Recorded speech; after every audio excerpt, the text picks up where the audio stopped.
And in the day of the election, we visited several polls, mainly in the Caracas area, on the periphery of the Caracas area, right?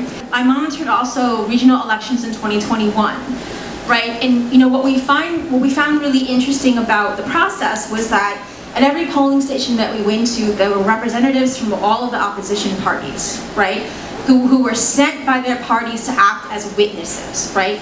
And their role is also to do what we were doing, to sort of look at, monitor what was happening, and also to receive the receipts of the election ballots, the computerized election ballots, which would then go to their party, as a way to sort of back up, or sort of to back up what votes were coming out from the computer, because it's a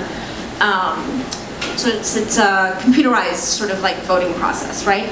And just like in 21, and again this year, every single witness that we spoke to, even from the opposition parties, consistently said that they have all the faith in this process, that this is a transparent process, they know what's going on. Because the polls closed at 6, but if a voter is still online at 6, they're allowed to vote, right? Well, around 6, we went back to the CNE headquarters. The CNE is the Election Commission, which is one of the bodies of the government. I think there are 5 sort of branches of the government in Venezuela, and the Election Commission is one, right? And so, usually they would expect for a majority sort of count to they have to sort of count a certain percentage of votes, right? And the voting was about 59% of the population, estimating, right? In order to be able to say clearly, who's coming through as the winner, right? And so, but this time they expected for that to happen around 10, 11 o'clock at night, to start to sort of give reports on that counting, and then maybe with a more definitive answer, maybe around midnight or 1 in the morning. But we just kept waiting and waiting and waiting. And what we learned was that there was 2 things happening, right? There were opposition forces that were showing up at the polls, right? And being violent. And some of them were insisting that the voters who were online, who had the right to still vote, not be allowed to vote. And their presence at the polling stations, the violent presence at the polling stations, and what was also unfolding was a cyber attack. It wasn't so much a cyber attack in the sense of they shut down the internet, but there was something that was interfering with the transmission of data, right, from the polling stations, and so that delayed, the counting. But at some point in the evening, they were able to sort of project that Maduro was expected to come out as the winner with 51.2% of the vote, right? And the main opposition figure, because there were several candidates. I think that there were about 9 more, or 9 altogether, had about 43%, 43 point something percent, right? And so, we went back to our hotels, and then we returned the next day to hear a presentation from Maduro, a speech from Maduro, right? And it was kind of a tense evening and a tense morning because of the knowledge that the process was being interfered with, right? On multiple levels, right? The right-wing violence at the polling stations, the cyber attack, but then also what was happening in the U.S. media, right?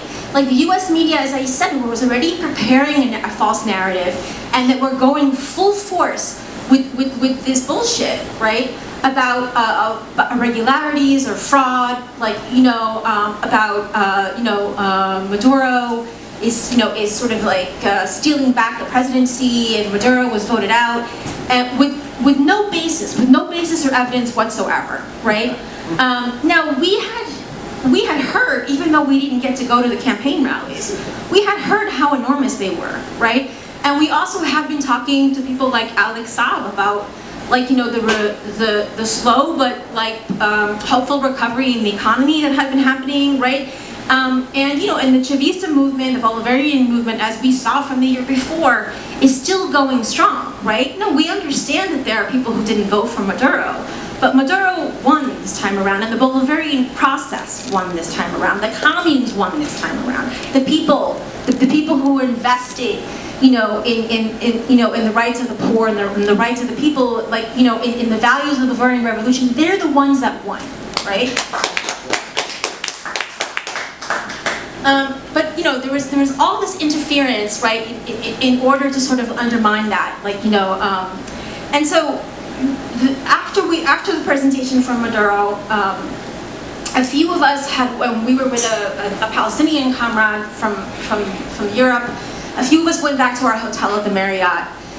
We had gone on the first bus, right, and then we had walked sort of a block north of our hotel, and we started to see this sort of small little parade of young men and some women on motorcycles who had masks on and who had sticks, and we kind of could attest right away they were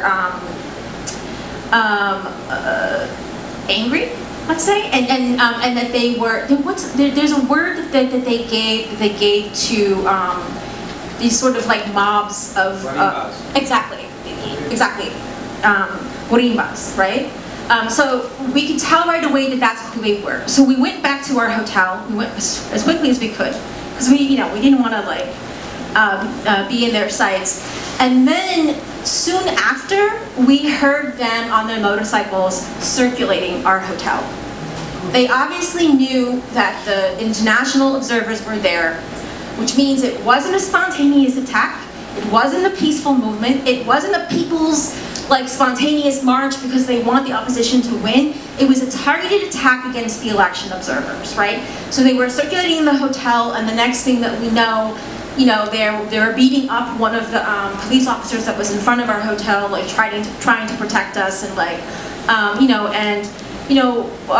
but it was eventually cleared, and then the other election monitors were able to return from the CNE, and we knew that there had been similar incidents that had been happening in different parts of the country. I think maybe at the CNE headquarters, I'm not sure, I think so, near the hotel, near the airport.